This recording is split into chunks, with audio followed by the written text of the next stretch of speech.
အချိန်အားဖြင့်1919ခုနှစ်ဧပြီလ1ရက်နေ့စစ်မြေပြင်နဲ့မလိုက်အောင်ဒါအလှပနေတဲ့ရှုခင်းတွေနဲ့မြက်ခင်းပင်တွေကြားတစ်ပင်တပင်အောက်မှာမဟာမိတ်စစ်သား2ဦးကအိတ်ဆက်အနားယူနေပါတယ်။ထိုချိန်မှာပဲတက်ကြကြီးဆိုသူလူရောက်လာပြီးဘလိတ်ဆိုတဲ့စစ်သားကိုနိုးကပစ္စည်းများကိုထိုးပိုးပြီးလူတယောက်ခေါ်ကလိုက်ခဲ့ရန်ခေါ်နေတာကြောင့်ဘလိတ်လည်းဘေးမှာအိတ်နေတဲ့တငယ်ချင်းဖြစ်သူစကိုဖီကိုခေါ်ကတက်ကြကြီးဆိုသူနောက်ကိုလိုက်လာကြပါတယ်။ထို့နောက်ဘိုက်ဆာနေပြီလို့ပြောနေတဲ့ဘလိတ်ကိုစကိုဖီကဝတ်သားပြားတစ်ခုထုတ်ကြွေးလိုက်ပြီးနောက်ဘက်ဒီချိန်ဆိုရင်ကြက်သားနဲ့ညစာစားတော့မှဖြစ်ကြောင်းအာဘီစကားပြောနေတဲ့စကိုဖီကိုသူခွင့်နေတာပေချခံရတာကြောင့်စကိုဖီပြောလို့စားတော့မှမဟုတ်ကြောင်းဘလိတ်ကဆိုပါတယ်။ဒါပထမကမ္ဘာစစ်အတွင်းပြင်သစ်စစ်မျက်နှာမှာကျူးကျော်လာသူဂျာမန်တို့ကိုခံစစ်ပြင်ပြီးကြမ်းကြမ်းခံကာဝယ်နေရတဲ့ဗြိတိရှအမတ်ရှိတပ်ရင်းဖြစ်ပြီးဘလိတ်ကတော့ဒုတက်ချက်တယောက်လည်းဖြစ်ပါတယ်။ဘလိတ်နဲ့စကိုဖီတို့လည်းခံစစ်အတွင်းပိုင်းကဂရုချင်းတွေနဲ့ကိုရောက်လာပြီးတက်ချက်ကြီးဆိုသူကိုတွေ့တာကြောင့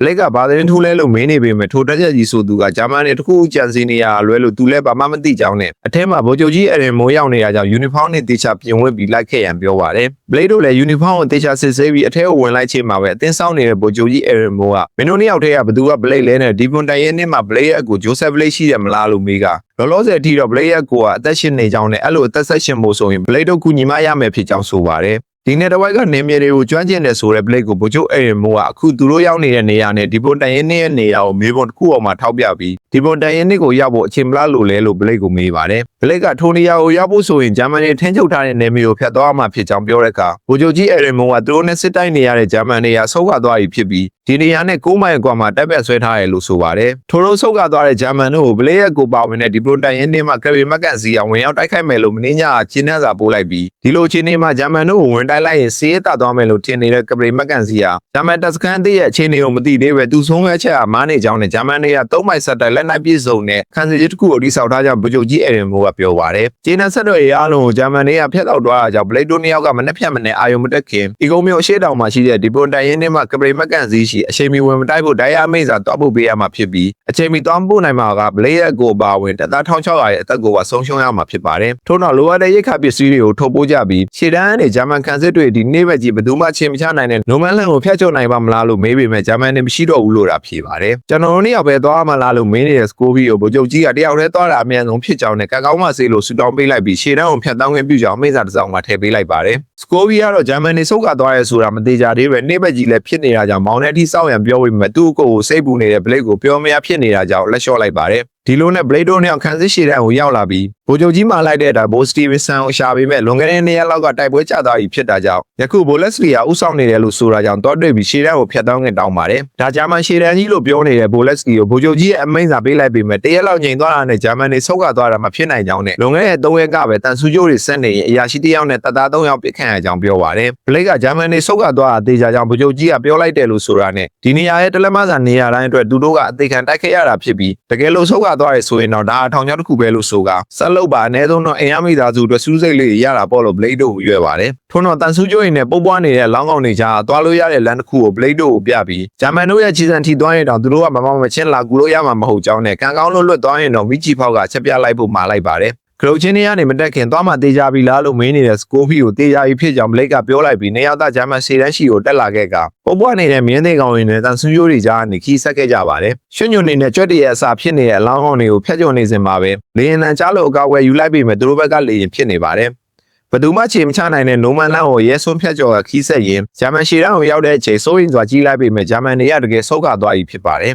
ယ်ဂျာမန်ကရုတ်ချင်းနေတဲ့ကိုစစ်ဆေးကြည့်ရင်မြောက်ခန်းတစ်ခုကိုတွေးတာကြောင့်ဘလိတ်တို့တွေကဝင်သွားပြီးဆက်စုနေကြချိန်စကိုဗီကဂျာမန်တွေပြုတ်လုထားတဲ့ဘုံထောင်ချောင်တစ်ခုကိုတွေးလိုက်တာကြောင့်ဘလိတ်ကိုငြိမ်နေရန်ပြောနေပေမဲ့ကြွက်တကောင်ကြောင့်ထိုဘုံကပောက်ကွဲသွားပါတယ်တွေးစင်သွားတဲ့ဘလိတ်ကကံကောင်းစွာပဲဘာမှမဖြစ်သွားပေမဲ့စကိုဗီကတော့ပြိုကျလာတဲ့အပြက်စုတွေကြားမှာသတိမိမျောနေတာကြောင့်စကိုဗီကိုလုံနှုံးပြီးဘုံနှံကြောင့်ပြိုကျလာတဲ့ချင်းတွေကနေဘလိတ်ကပဲရှေ့ရဦးဆောင်ရင်လွတ်မြောက်လာပါတယ်မျက်လုံးထဲကဖုန်လေးကိုရေးနဲ့ဆေးနေတဲ့စကိုဗီကဒီခီးမှာသူ့ကိုဘာလို့ရွေးချယ်ခဲ့ရလဲလို့မေးတဲ့အခါဘလိတ်ကသူလည်းမသိကြောင်းနဲ့ဆက်မလိုက်ချင်နောက်ပြန်လှည့်သွားနိုင်ကြောင်းတုံ့ပြန်ပါတယ်။ထို့နောက်ဘိုလက်စလီမှာလိုက်တဲ့အတိုင်းမိချီဖောက်ကချက်ပြလိုက်ပြီး2ယောက်သားခီးဆက်ခဲ့ကြပါတယ်။ထို့လိုခီးဆက်လာရင်အင်တလုံးကိုတွေးတာကြောင့်တတိကြီးဆောင်ဝင်ရောက်ခဲ့ကြပြီးပျက်စီးနေတဲ့အပျက်စီးတွေကလွဲလို့ဘာမှမရှိတာကြောင့်ပတ်ဝန်းကျင်ကိုလှည့်လည်စစ်ဆေးနေချိန်မှာပဲကောင်းကင်မှာဗြိတိရှလေယာဉ်20နဲ့ဂျာမန်လေယာဉ်10အပြန်အလှန်ပစ်ခတ်နေတာကိုဘလိတ်တို့နှစ်ယောက်မြင်လိုက်ရပါတယ်။ထိုလေယာဉ်တိုက်ပွဲကိုကြီးနေစဉ်မှာပဲကြီးတီးမှန်ရင်ပြတ်ကျလာတဲ့ဂျာမန်လေယာဉ်ဟာဘလိတ်တို့နှစ်ယောက်ရှိကိုတဲ့တဲ့ကြီးပြုတ်ကျလာပြီးမီးလောင်နေတဲ့ဂျာမန်လေယာဉ်မောင်းမီးရန်နေဆွဲထုတ်ကစကိုဖီကအဆုံးသတ်ပေးလိုက်ဖို့ပြောပေမဲ့ဘလိတ်ကရေတိုက်ဖို့ပြောနေတာကြောင့်ရေတွက်ခတ်နေစဉ်မှာပဲဘလိတ်ရဲ့အော်တန်ကိုကြားလိုက်လို့စကိုဖီလက်ကြီးလိုက်ပေမဲ့နောက်ကျသွားပြီဖြစ်ပါတယ် သူတို့မီဒီယာနေကဲတင်လာတဲ့ဂျာမန်လင်းမောက်ဟာဘလစ်ကိုဓာတ်ချောင်းနဲ့ထိုးဆိုင်လိုက်တာကြောင့်စကိုဗီယာပခုံးမှလွှဲထားတဲ့ရိုင်ဖယ်နဲ့ထိုးဂျာမန်လီတရဲကိုဆုံးသက်ပေးလိုက်ပါတယ်။ဘိုက်ကဓာတ်တဲ့ညာကြောင့်သွေးနေဖြစ်နေတဲ့ဘလစ်ကိုသွေးတအောင်ကြိုးစားပေးမယ်လည်းမရတာကြောင့်ဒိုင်ယာအိုဖီပေးရင်မင်းကိုသွားခဲ့ရအောင်မယ်လို့စကိုဗီယာသတိပေးနေပေမဲ့အကိုဖြစ်သူကသူနဲ့ရုပ်ချင်းစင်တာကြောင့်မင်းလွယ်သူရှာသွေးမှာပါလို့တုံ့ပြန်ရင်အိတ်ထဲကမိသားစုဓာတ်ပုံလေးကိုထုတ်ခိုင်းကအမေရှိသူ့စားရေးပေးဖို့မှရင်စကိုဗီယာလက်ပုံမှာပဲငြင်းသက်သွားခဲ့ပါတယ်။စစ်ပွဲတွင်မှာစစ်သားတယောက်တည်ဆုံးနေဆိုတော့တာမန်ကိစ္စဆိုပေမဲ့ကိုတွဲပဲတငယ်ချင်းတယောက်ဆုံးရှုံးရတဲ့နာကျင်မှုကိုလူ1600ရဲ့အသက်ကိုကနေရအောင်မှဖြစ်တာကြောင့်မြို့ချနေသိရင်ဗိုလ်ချုပ်ကြီးပေးလိုက်တဲ့စာကိုထုတ်ယူကဘလဲရဲ့အလောင်းကိုဘေးတနေရာရွှေ့နေစင်မှာပဲတခြားတစ်ခွဲတစ်ခုကသူတို့လူတွေရောက်လာပါတယ်ဘုံမှုဆိုသူကဘယ်ကိုသွားမလဲလို့စကိုဖီကိုမေးခွန်းထုတ်တော့ဗိုလ်ချုပ်ကြီးအမိန့်ရဒီပုံတရင်တစ်ကိုအမိန့်စာသွားပေးရမှာဖြစ်ကြောင်းတုံ့ပြန်လိုက်ပြီးထိုဘုံမှုဆိုသူကသူတို့လည်းဤကုန်းမျိုးကိုဖျက်သွားမှာဖြစ်တာကြောင့်လမ်းချုပ်လိုက်ခဲ့ရဆိုပါတယ်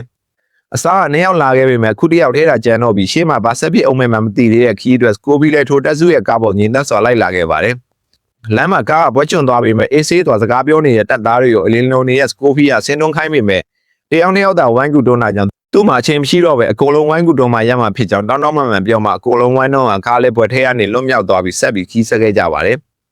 ဒီလိုနဲ့ဤကုန်းမြို့နီကိုရောက်တဲ့ချိန်မရှိတော့တာကြောင့်ရင်တန်းနဲ့ဆက်လိုက်လို့မဖြစ်တော့တဲ့စကိုဖီကကားပေါ်အတပ်သားတွေကိုကန်ကောင်းပါစေလို့ဆုတောင်းမိမဲ့အဲ့ကန်ကောင်းမှုကိုမင်းသက်ပဲတင်ထားစမ်းမလို့ပြောနေတဲ့တပ်သားတွေကိုနှုတ်ဆက်နေခြင်းဘုံမူကပါကန်ကောင်းပါစေလို့ပြောရင်နှုတ်ဆက်ထွက်ခွာသွားပါတယ်ဤကုန်းမြို့လေးကဆယ်ခွဲတန်းကြောင့်မိခိုးတလူလူနဲ့အပျက်စီးရကြံခဲ့ပြီးမြို့ထဲမှာလည်းဂျာမန်စစ်သားအချို့ရှိနေကမြို့ရဲ့ဝင်မောက်ဖြစ်တဲ့တရားဟာလည်းဘုံနဲ့ညာခြေမပျက်စီးနေပါတယ်စကိုဗီလည်းပျက်စီးနေတဲ့တရားကိုခက်ခဲစွာဖျက်ကျော်နေစင်မှာပဲတစ်ဖက်တိုက်တဲ့ကနေဂျာမန်စစ်သားတယောက်ကစနိုက်ပါနဲ့ပြစ်နေတာကြောင့်စနိုက်ပါမြင်ကွင်းလက်ရတရားအောက်ချီကိုပြေးရပြန်ပါတယ်စနိုက်ပါလွတ်ရာကနေပုံခွင်အပြန်အလှန်ပြစ်ခတ်ကထိသွားပုံပေါ်တဲ့ထိုဂျာမန်စစ်သားရှိရာတိုက်ပြက်ထဲကိုဝေရောက်လာခဲ့ပြီးတကားဖွင့်လိုက်စင်မှာပဲဂျက်ကောင်းကိုမထိတပြက်တက်ရှင်နေတဲ့ဂျာမန်စစ်သားနဲ့အပြန်အလှန်ပြစ်ခတ်ကစကိုဗီလည်းထိမှန်ပြီးလဲကျသွားပါတယ်ကန်ကောင်းစွာပဲအုတ်ထုတ်ဖို့တာထိမှန်သွားတဲ့စကိုဗီယာသတိမေ့မျောသွားပြီးပြန်နှိုးလာတဲ့အချိန်မှာတော့ညအိုရောက်ရှိသွားပြီဖြစ်ပါတယ်။သူ့အတွက်အချိန်သိမ့်မကျန်တော့ပဲအာယုံမနှက်ခင်ဒီပွန်တိုင်ရင်းနစ်စီအမိန့်စာပေးရမှာဖြစ်တာကြောင့်စကိုဗီလည်းတိုက်ပြက်တွေကနေဂျာမန်မီကြီးတွေကြောင့်လင်းထိန်နေတဲ့မြို့ရွက်ထဲကိုပြေးထွက်လာခဲ့ပါတယ်။ပြေးလွှားနေတဲ့စကိုဗီကိုဂျာမန်စစ်သားတွေကဝမ်းပြစ်နေပြီးစစ်ပွဲဆိုတာတမိုင်းစာအုပ်တွေထဲမှာတော့အောင်မြင်မှုစုတစိတ်တွေသူရဲကောင်းတွေနဲ့စစ်နိုင်သွားတဲ့နိုင်ငံတွေရဲ့နာမည်တွေကိုတခါတနာဖော်ပြကြပေမဲ့တကယ်တမ်းစစ်မြေပြင်မှာစစ်တိုက်နေရတဲ့စစ်သားတွေအတွက်တော့အသက်ကိုရည်ပြီးရှင်တန်မှုစ조사ရတဲ့ကစားပွဲတစ်ခုသာဖြစ်ပါတယ်။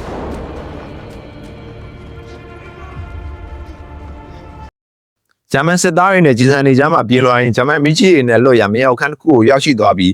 းဘုံခွန်နေတဲ့ပြည်သည်မျိုးသမီးတယောက်ကိုတွေ့တာကြောင့်ထိုကြောက်လန့်နေတဲ့မျိုးသမီးကိုသူကဂျာမန်မဟုတ်ကြောင်းနဲ့ဒါအီကုန်းမျိုးလာလို့မေးခွန်းထုတ်ပါတယ်။ဂျန်တဲ့လူတွေမပါဘူးလားလို့မေးနေတဲ့ထိုမျိုးသမီးကိုသူတရားထဲလာတာဖြစ်ကြောင်းနဲ့အီကုန်းမျိုးအရှိတောင်ဘက်ကတောအုပ်တနေရာကိုသွားမှဖြစ်ကြောင်းတုံ့ပြန်ကထိုနေရာကိုသွားဖို့ဆိုရင်မြစ်ကိုဖျက်ရမှာဖြစ်ကြောင်းမျိုးသမီးကဆိုပါတယ်။အခုချိန်မှာပဲခေါင်းအတန်းရအောင်ဒီထားမိသွားတဲ့စကိုဖီကိုမျိုးသမီးကဆိတ်တက်ပေးနေခြင်းကလင်းကိုတန်းချားအကြောင်းမေးကြည့်ရထိုကလေးလေးရဲ့နာမည်နဲ့ကလေးမီးကိုလည်းမသိပဲစစ်ပွဲအတွက်မှာအသက်ရှင်ကျန်နေခဲ့တဲ့ကလေးဖြစ်ကြောင်းသိလိုက်ရပြီးထိုမျိုးသမီးနဲ့ကလေးအတွက်ရိတ်ခါတွေကုန်ထုတ်ပေးလိုက်ပါတယ်အပြင်မှာဂျာမန်စစ်သားတွေရှိနေတာကြောင့်မသွားဖို့တားနေတဲ့ထိုမျိုးသမီးကိုသူ့မှာအချိန်မရှိတော့တာကြောင့်အမြန်သွားဖို့လို့ကြောင့်ပြောကနှုတ်ဆက်ထွက်ခဲ့ပါတယ်ဂျာမန်မီကြီးတွေနဲ့လွတ်ရအောင်ရှောင်းပုံရင်အရင်မူပြီးအန်နေတဲ့ဂျာမန်စစ်သားတယောက်ကိုတွေ့တာကြောင့်အခြားလမ်းကိုရွေးလိုက်စင်မှာပဲနောက်ထပ်ဂျာမန်စစ်သားတဦးနဲ့ထပ်တွေ့ပါတယ်စကိုဗီယာအလင်းမြန်ထိုဂျာမန်စစ်သားရဲ့ပါဇက်ကိုပိတ်ကလေဗင်းညစ်ပြီးဆုံးသက်နေစင်မှာပဲအပြင်မှာရှိနေတဲ့ဂျာမန်စစ်သားကပြန်ဝင်လာတာကြောင့်ပြေးရပြန်ပါတယ်။နောက်ကလိုက်ပြစ်နေတဲ့ဂျာမန်စစ်သားရဲ့ကြီးစံတွေကိုရှောင်ရင်မြို့တစ်ဖက်ကမ်းမှာရှိတဲ့မြစ်စီရောက်လာတာကြောင့်စကိုဗီလည်းမြစ်ထဲကုန်ချပြီးရေစီးနဲ့တူမျောပါသွားပါတယ်။ရေစီးမှာမျောပါလာတဲ့တစ်သုံးတစ်ခုကိုခိုစီးရင်ကမ်းကိုတွေးတာကြောင့်စကိုဗီလည်းကမ်းပေါ်တက်သွားတဲ့အချိန်တချင်းဆိုးရကြားတာကြောင့်အတန်ချားဘက်ကိုရှောက်လာခဲ့ပြီးဗီဒီဆိုင်စစ်သားတို့တချင်းဆိုးနေတာကိုကြံတဲ့စစ်သားတွေထိုင်နှားတောင်နေတာကိုတွေ့ရပါတယ်။စကိုဗီလည်းထိုစစ်သားတွေနဲ့အတူမော်ပန်နတ်နဲ့စာတက်မရှိတော့တဲ့မျက်လုံးတွေနဲ့ထိုင်ချလိုက်ပြီးမကြခင်တရှင်ပြစုံသွားတာကြောင့်ထိုစစ်သားတွေကစကိုဗီကိုဘယ်တက်ကကွဲထွက်လာပြီးဘယ်ကိုသွားမလဲမင်းနေတာကြောင့်စကိုဗီကဒီပွန်တိုင်ရင်နစ်ကိုသွားမှဖြစ်ကြောင်းပြန်ဖြေလိုက်ပါတယ်။ဒိုဘီရှာစစ်သားတွေကသူတို့ကဒီပွန်တိုင်ရင်နစ်ကဖြစ်ပြီးကျန်တဲ့သူတွေကရှေ့တန်းထွက်သွားပြီဖြစ်ကြောင်းနဲ့သူတို့ကဂရုချင်းတူးနေလို့နောက်ကျနေကြောင်းပြောမှစကိုဗီလည်းသတိပြန်ဝင်လာပြီးထိုတပ်သားတွေညွန်ပြရှေ့တန်းရှိကိုအမြန်ပြေးပါတော့တယ်။ရှေ့တန်းမှာရှိတဲ့ဂရုချင်းနဲ့ရောက်တဲ့အချိန်မှာတော့စစ်တပ်ရန်ပြင်နေတဲ့စစ်သားတွေနဲ့မိန်ဝန်းပြောနေတဲ့စာကျင်တယောက်ကိုတွေ့တာကြောင့်စစ်မတိုက်ဖို့ဒိုင်ရန်အမိန့်စာပါကြောင့်ပြောရေးပဲမင်းဘသူလည်းဘဲရလဲနဲ့ပြောချင်းကပရိမကန်စီကိုတော့ပြောဦးဆိုကမော်တော့ခံလိုက်ရပါတယ်စကိုဗီလည်းထိုနေရာထွက်ခဲ့ကလမ်းမတွေ့တဲ့စစ်သားကိုကပရိမကန်စီရှိတဲ့နေရာကိုမင်းနေစင်မှာပဲဂျမန်တွေကအမြောက်စားပစ်နေပြီဖြစ်ပါတယ်အမြောက်ဆန်နေကြတဲ့ကနေရှစ်ဆက်ရင်တကြတယောက်ကိုတွေ့လို့ကပရိမကန်စီရဲ့နေရာကိုမင်းတဲ့ချိန်ကျမှသူရောက်နေတဲ့နေရာနဲ့ဂိုင်300လောက်ဝင်းနေသေးတာဖြစ်ပြီးပထမဘွဲ့ထိုးစစ်ကလည်းစက္ကန့်30တွင်စားရမှာဖြစ်ကြောင်းသိလိုက်ရပါတယ် ဂျာမန်မြောက်ဆန်နေကြောင့်ဖျို့ဖျက်ဖြစ်နေတဲ့စစ်သားတွေကစကိုဗီဖြတ်သွားမယ်ကလုတ်ချင်းတခြားကိုလမ်းပိတ်ထားလို့ဖြစ်နေတာကြောင့်အချိန်မီအမိန့်စာပေးနိုင်မှုဖြစ်နိုင်တော့ပဲစကိုဗီမှာနောက်ဆုံးရွေးချက်တရားဆိုလို့ကလုတ်ချင်းပေါ်ကိုတက်ကဂျာမန်မြောက်ဆန်နေတဲ့စစ်မြေပြင်ကိုဖျက်ပြေးပြီးကပရီမက်ကန်စီရှိအရောက်သွားရမယ်ကြံပါတော့တယ်စကိုဗီလည်းအများကြီးစဉ်းစားမနေတော့ပဲကလုတ်ချင်းပေါ်ကိုတက်ကဂျာမန်မြောက်ဆန်နေကြတဲ့ကပရီမက်ကန်စီရှိပြေးလွှားနေတဲ့အချိန်မှာပဲပထမအဖွဲ့ထိုးစစ်ကစတင်သွားပြီဖြစ်ပါတယ်တငယ်ရင်ဖြစ်သူဘလေးရဲ့ကိုယ်နဲ့လူပေါင်း1600ရဲ့အသက်အတွက်ဘာလို့မှဂိမ်းဆိုင်နိုင်တော့တဲ့စကိုဗီကဂျာမန်မြောက်ဆန်နေနဲ့ပြေးလွှားနေတဲ့ဘီရှာစစ်သားတွေကိုကြော်ဖြတ်ပြီးကပရီမက်ကန်စီရှိအရောက်ပြေးပါတော့တယ်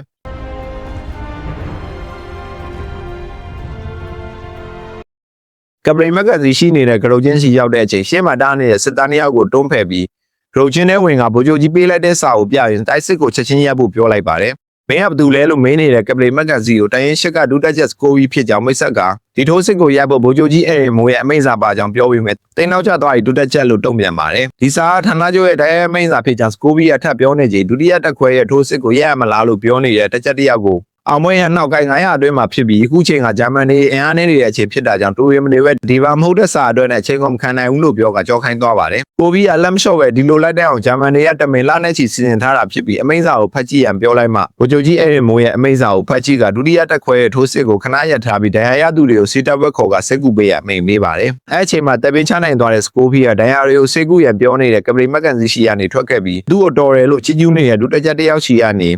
ဘလေးရဲ့ကိုဒီနေရာအောင်မေးတော့သူကပထမတိုက်စစ်တဲမှာပါတော့တာကြောင့်ဒဏ်ရာရသူတွေကိုစစ်ကူပေးနေတဲ့စစ်တပ်နာမှာတွားရှာကြည့်လို့ဆိုပါတယ်။ဒဏ်ရာရသူတွေကိုစစ်ကူပေးနေတဲ့နေရာရောက်တော့သူဟာသူအလုရှုံနေတဲ့တပ်သားတွေကိုမမေးချင်တာကြောင့်နမီအော်ခေါ်ကြည့်လိုက်ပေမဲ့တုံ့ပြန်တဲ့မကြားရတာကြောင့်မျောလင်းချက်မဲ့သွားချိန်ဘေးနာကဒဏ်ရာရသူတွေကိုစီမံခန့်ခွဲပေးနေတဲ့တရားကတေချာကြည့်လိုက်ပြီးဘလေးရဲ့ငါ့အကိုကငါနဲ့ရုပ်ချင်းစင်နေဆိုတဲ့စကားကိုတတိယတော့ကဗိုလ်ချုပ်ဆက်ပလိတ်လာလို့မေးလိုက်ပါတယ်။ထိုသူကဟုတ်တယ်လို့ဆိုတာကြောင့်သူကတိုင်ရင်ရှစ်ကဖြစ်ပြီးသတင်းစကားလာပို့တာလို့မိတ်ဆက်နေချိန်မှာပဲတိုင်ရင်ရှစ်ကဆိုငါညီကိုတီးရမှာပေါ့လို့ဘလေးရဲ့အကိုကမင်းနေကြီးဖြစ်တာကြောင့်အစာတုန်းကတော့အဒူလာဖြစ်ပြီးလမ်းမှာဂျာမန်တယောက်ကြောင့်မထင်မှတ်ပဲချဆုံးသွားပြီဖြစ်ကြောင်းစကိုဗီယာဝမ်းနေစွာဆိုပါတယ်။ပိတ်ဆိတ်သွားတဲ့ဂျိုးဆက်ကိုဘလေးစီယာယူလာတဲ့ပစ္စည်းလေးတွေထုတ်ပေးရင်စစ်သားတယောက်ပြီးမငုံမင်းအောင်ထည့်ရင်စားတောက်တွေကိုတစ်ခုသွားစားဖို့ပြောနေတဲ့ဂျိုးဆက်အားဘလိတ်ကလူကောင်းတယောက်ဖြစ်ပြီးအမေဟာသားတွေပြောနေတာကလန်ခီမှာလည်းသူ့အသက်ကိုကဲခဲ့ကြောင်းဂျိုဆက်ကိုပြောပါတယ်။ဂျိုဆက်ကသူ့ညီနဲ့အတူရှိနေပေးတဲ့အတွက်ကျေးဇူးတင်ကြောင်းပြန်ပြောပြီးတကယ်ရင်ဖြစ်သူရဲ့အကိုကဲခြင်းနဲ့ဆန္ဒနဲ့သူ့ရဲ့တာဝန်ကိုပါအောင်မြင်အောင်လှုပ်ဆောင်နိုင်ခဲ့တဲ့စကိုဗီယာအရင်ကသူနဲ့ပလိတ်လုံးနေကြတာမြက်ခင်းမီနေကြတစ်ပင်အောက်ကိုလေးလိုက်နဲ့ခြေလမ်းတွေနဲ့ရှောက်လန်းကမနက်ခင်းနေအောင်ကြီးကိုခန်းစားရင်အစ်အနာယူလိုက်ပါတယ်။